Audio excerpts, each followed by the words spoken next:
Heavy weights उठा रहे हैं और बहुत सारे अलग अलग एक्सरसाइजेस कर रहे हैं, तो क्या उस वक्त भी इंजरीज हो सकती हैं? ऑफ कोर्स वहाँ भी एक्सीडेंट्स होते हैं। ओके, किस तरीके के डैमेजेस आ सकते हैं और कौन से स्पोर्ट्स में ज़्यादा इंजरी होती है, लाइक टेनिस, बैडमिंटन और क्रिकेट और anything else? You missed wrestling, contact sports. ठीक है, आपके पास किस तरीके के स्पोर्ट्स पर्सन ज़्यादा आ रहे हैं? नहीं, I think wrestling takes the priority. क्या आफ्टर सर्जरी, आफ्टर ट्रीटमेंट वो वापस से उस परफॉर्मेंस पे नहीं जा सकते हैं? Not all, almost 75% will do better. India में कई ऐसे खेल हैं जिसको लेकर लोग बहुत ज़्यादा उत्साहित रहते हैं, ख़ास करके क्रिकेट हो या फिर कबड्डी हो या फिर अभी हालिया ही ओलंपिक्स गए हैं, उसमें इंडिया की जो जीन है उसमें कहीं ना कहीं स्पोर्ट्स को लेकर बहुत ज़्यादा एक्साइटमेंट देखने के लिए मिलती है। और ऐसा नहीं है कि जब हम स्पोर्ट्स देख रहे होते हैं तो वो मज़ा आ रहा होता है, लेकिन स्पोर्ट्स जब खेल रहे होते हैं, स्पोर्ट्स के लिए जब प्रैक्टिस कर रहे होते हैं प्लेयर्स, उस वक्त में कई ऐसी इंजरीज़ उन्हें होती हैं जिनकी वजह से कभी कभी उनका करियर भी दांव पर होता है। तो स्पोर्ट्स में होने वाली इंजरीज़ पर आज हम चर्चा करने वाले हैं और आखिर किस तरीके से जो ट्रीटमेंट्स हैं या सर्जरीज़ उन्हें जो प्रोवाइड की जा रही हैं वो कैसे की जाती हैं और साथ ही उस सर्जरी का सक्सेसफुल रेट क्या है, इसी पर चर्चा करने के लिए नेशनल खबर की पूरी टीम जो है यहाँ पर अमृता हॉस्पिटल में मौजूद है। और मेरे साथ यहाँ पर डॉक्टर प्रियदर्शी मौजूद होंगे जो कि MBBS हैं और MS हैं, साथ ही ऑर्थोपेडिक में उन्होंने काफ़ी ज़्यादा स्टडी भी की हुई है, UK से उन्होंने स्टडी की हुई है। इस पर हमने चर्चा भी की कि आखिर किस तरीके से जो स्पोर्ट्स इंजरी होती है उसे लेकर ट्रीटमेंट वो करते हैं। आप स्क्रीन पर उनकी डेजिग्नेशन देख पा रहे होंगे और हालिया ही उनसे हमने एक पॉडकास्ट में भी चर्चा की है इन सभी प्रॉब्लम्स को लेकर। तो आप ये पूरा इंटरव्यू अंत तक देखिए, हो सकता है कि अगर आप भी एक स्पोर्ट्स पर्सन हैं तो आपके लिए बहुत इंपॉर्टेंट इन्फॉर्मेशन इस पूरे प्रोग्राम से निकलेगी।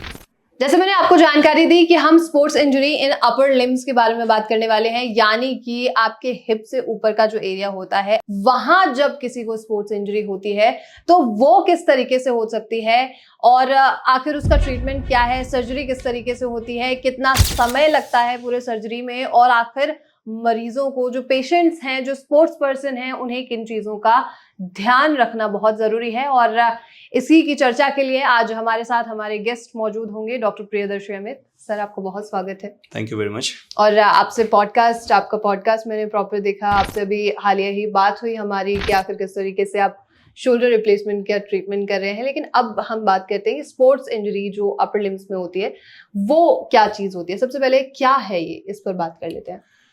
देखिए, स्पोर्ट्स जो होता है इट्स अ गेम, राइट। जो नॉर्मल लोग गिरते पड़ते हैं, आई थिंक उसमें वेलोसिटी नहीं होती, स्पीड नहीं होता है, तो इंटेंसिटी ऑफ इंजरी उतनी ज़्यादा नहीं होती है। लेकिन जब स्पोर्ट्स में आप खेलते हैं, जब दौड़ते हैं, पूरी वेलोसिटी से आप दौड़ते रहते हैं, जान लगाते हैं, उसमें जो इंजरी होती है उसकी थोड़ी सी हाई एनर्जी होती है, तो उसमें जो डैमेजेस होते हैं वो ज़्यादा कॉमन होते हैं जी। उसमें जैसे आप क्रिकेट खेलते हैं या फुटबॉल खेलते हैं, गिरते पड़ते रहते हैं, तो अगर ठीक ठाक से गिरते हैं तो कुछ नहीं होता है, लेकिन एक पोजिशन में गिरते हैं तो उस समय आपके जो जॉइंट्स हैं उसमें डैमेज आता है। ओके, किस तरीके के डैमेजेस आ सकते हैं?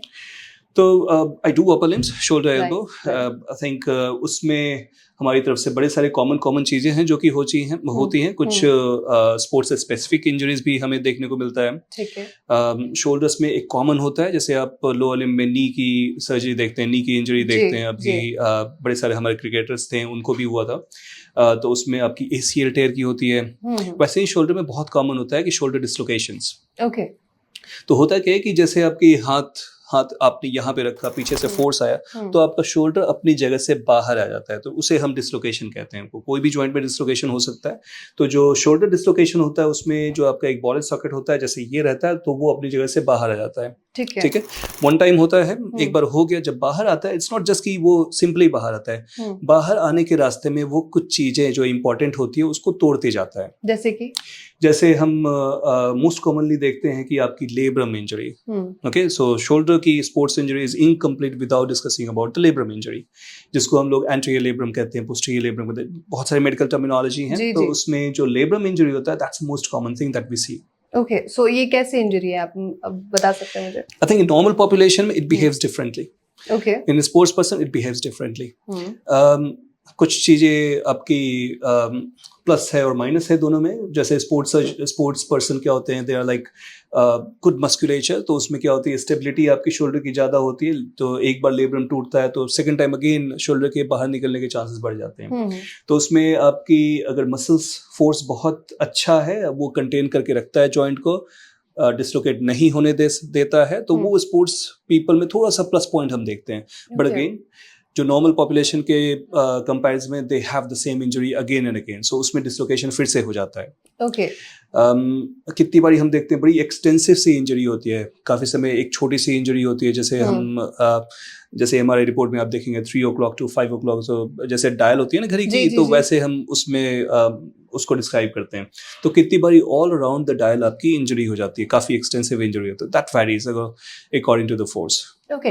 अब जैसे हम स्पोर्ट्स पे बात कर ही रहे हैं, तो जो स्पोर्ट्स पर्सन है वो ग्राउंड में तो जरूर है, लेकिन वो कहीं ना कहीं जिम में भी बहुत ज्यादा होते हैं।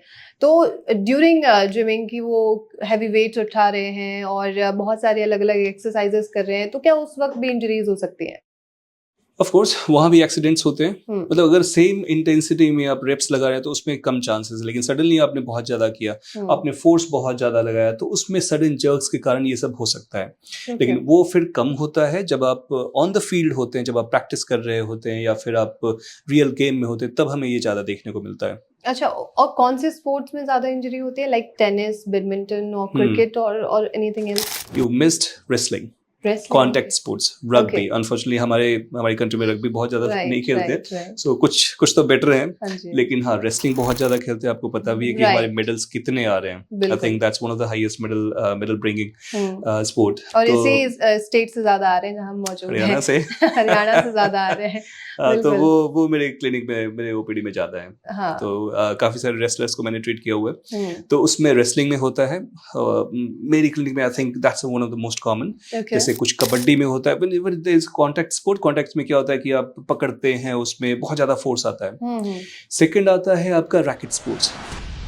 उसमें हमें शोल्डर की इंजरी ज्यादा कॉमनली देखने को मिलती है, जैसे आपकी टेनिस हो गई, बैडमिंटन हो गया, स्क्वॉश हो गया। उस समय जैसे ही आपने इस पोजीशन में रखा, उस पोजीशन में आपको यहाँ पे डैमेज आता है। सो जैसे इस पोजीशन में क्लासिकल आता है, तो वो हो गया। फिर आपके जो क्रिकेट होते हैं, फास्ट बॉलर्स, जी बिल्कुल, उसमें आपको दूसरे टाइप की इंजरी आती है। जैसे आपको डिस्लोकेशंस नहीं मिलेंगे, उसमें आपको सेम अगेन लेब्रम की इंजरी होती है, लेकिन आपको जो क्लासिकल सामने में या पीछे में होते हैं, उसमें ऊपर की साइड में होता है, जिसको हम लोग कहते हैं slapped tear. It's not like slapping, it's like superior labrum anterior posterior tear. तो दैट्स कॉल्ड स्लैप्ड हेयर। तो वो हमें कॉमन देखने को मिलता है। देन अगेन यू गॉट दूसरी जो कॉमन देखते हैं, बाइसेप्स मसल जो होती है, ये बाइसेप्स मसल।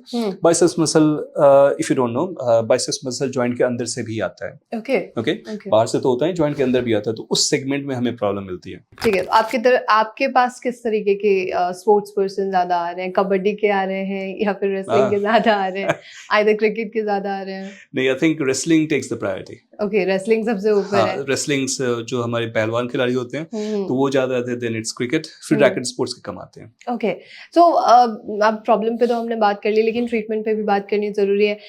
प्रिकॉशंस क्या लेने चाहिए आफ्टर ट्रीटमेंट? क्या प्रिकॉशंस होने चाहिए और बिफोर? आई थिंक प्रिकॉशंस हैं कि कुछ चीज़ें तो आप अवॉइड नहीं कर सकते हैं। जैसे आप जब खेलेंगे, जैसे आपने मूव किया, उसको आप रोक नहीं सकेंगे अपने ओपोनेंट्स के साथ, तो वो इनवॉलंटरी आएगा ही आएगा। लेकिन हाँ, थोड़ी सी आपने अपने मसल्स को स्ट्रांग रखना होता है प्रिकॉशंस के लिए। उसके लिए लगातार प्रैक्टिस। हाँ, उसके लिए आपकी मसल स्ट्रेंथनिंग होती है। जैसे आपके कोचेस होते हैं, आपके फिजियोथेरापिस्ट होते हैं स्पोर्ट्स के, आप उनसे हेल्प लेते हैं, उनकी गाइडेंस में अपनी एक्सरसाइजेस करते हैं। कुछ आपके जो मनूवर्स होते हैं वो सही से करनी चाहिए। इनकेस अगर आपकी मनूवर्स गलत है, जैसे आपको कैच करना चाहिए वैसे नहीं कैच कर रहे हैं, जैसे आपको किसी को टैकल करना है वैसे नहीं टैकल कर रहे हैं, तो आपके उस समय इंजरी होने के चांसेस ज्यादा हैं। तो अच्छे कोच से, अच्छी गाइडेंस में आपको प्रैक्टिस करनी चाहिए। ठीक है, तो आई थिंक ये सब चीजें जिससे आप इसको थोड़ी सी कम कर सकते हैं। ओके, सो स्पोर्ट्स इंजरी में भी कोई ऐसा ट्रीटमेंट एज सच आप या सर्जरी वगैरह दी जाती है, ऐसा सजेशन होता है? हाँ, तो आई थिंक जब स्पोर्ट्स पर्सन आते हैं, जब कोई स्ट्रक्चर टूट जाता है, तो आई थिंक जब तक आप उसको रिपेयर नहीं करेंगे तब तक वो कभी ना कभी आपको प्रॉब्लम करते रहता है। राइट। ऑल्दो जो हमारे स्पोर्ट्स पर्सन होते हैं, बहुत अच्छा मसल बल्क होता है, तो उसके सिम्टम्स कितनी बारी नहीं भी आते हैं, they can keep on playing with the damage, लेकिन occasionally they do need it. Okay, और आप हाँ। सर्जरी वगैरह कब उन्हें बताते हैं कि आपको अब सर्जरी के लिए जाना चाहिए? I think let's talk about shoulder dislocation for Okay. Instance. जैसे शोल्डर आपकी डिस्लोकेट हो गई, बिल्कुल। कुछ लोग होते हैं कि हाँ टैकल किया, डिस्लोकेट हुआ, फिर they hmm. Continue on playing, they can hmm. Reduce it themselves. जो आप खुद ही कहते हैं ना कि आपने जोर बिठा लिया, बिल्कुल। तो जोर बिठा के वो कंटिन्यू करते हैं, लेकिन बार बार जोर बाहर अंदर आने से ना जोर की डैमेज होती रहती है, दैट्स नॉट आइडियल। तो आपको उसके लिए सर्जरी करा के उसको सही करना चाहिए। कितनी बारी आपकी परफॉर्मेंस खराब हो जाती है, आप डिस्लोकेशन में या पेन के साथ खेलते हैं तो आप उतना परफॉर्म नहीं कर पाते हैं। So I think if that affects your performance, you should get it done. तो हमेशा सर्जरी करानी जरूरी होती है? Again, orthopedics में there is nothing like you either right or wrong. Okay. अगर चीज़ों से आपको प्रॉब्लम है तो डेफिनेटली कराएं, अगर चीज़ों से प्रॉब्लम नहीं है तो नहीं कराएं। आप if suppose I have got that tear, I stop playing, तो मुझे दिक्कत नहीं होगा, देन आई वुडंट नीड। लेकिन हाँ मुझे है कि मुझे मेडल जीतना है, मुझे परफॉर्मेंस अपनी हाई रखनी है, तो फिर उसे सही करानी ज़रूरी हो जाती है। ओके। और ये सही कराना भी as I said it's not big deal, लेकिन एक सेंस में बनता है जो कि what we have seen is जो रिटर्न टू स्पोर्ट्स होता है, आई थिंक 100% हम उसमें नहीं दे पाते हैं। लाइक जो भी हमारे प्लेयर्स आते हैं, बिकॉज यू नो सर्जरी कराने के बाद आपको रिहैब करानी पड़ती है। आई थिंक 6 to 9 months लग जाते हैं प्लेयर्स को वापस गेम में आने में।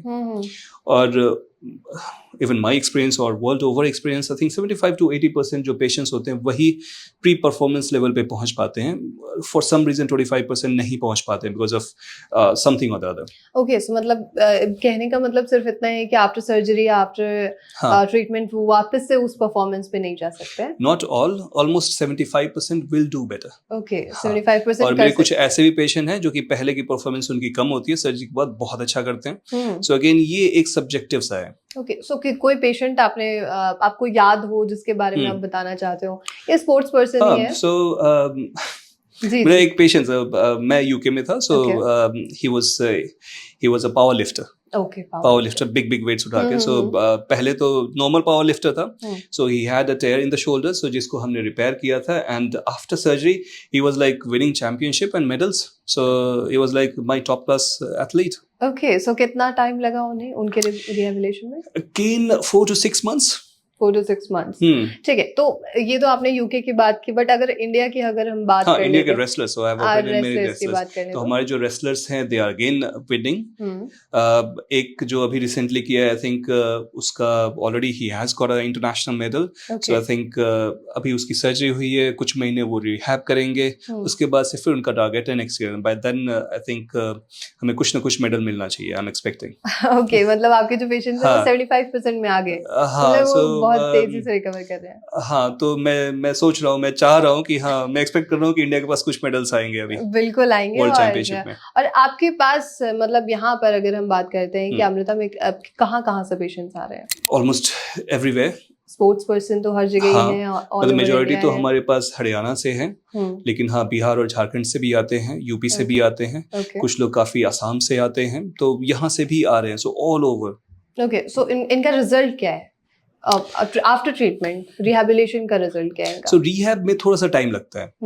ओके, अभी तक जो रिकॉर्ड है जो हमने यहाँ पे अमृता हॉस्पिटल में पिछले 2 साल से किए हैं, touch wood they are doing fine. Okay. They have gone back to their game.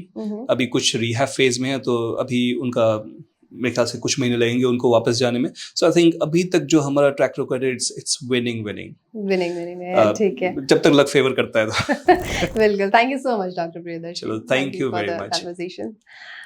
तो ये थी पूरी रिपोर्ट, और हमने हालिया ही बात की है शोल्डर रिप्लेसमेंट को लेकर, और ये जो बात है वो स्पेसिफिकली हमने शोल्डर को लेकर की है कि आखिर कंधों में जब इंजरी हो जाती है किसी भी स्पोर्ट्स पर्सन को, तो उसका ट्रीटमेंट या उसकी सर्जरी किस तरीके से हो सकती है या होती है यहाँ अमृता में।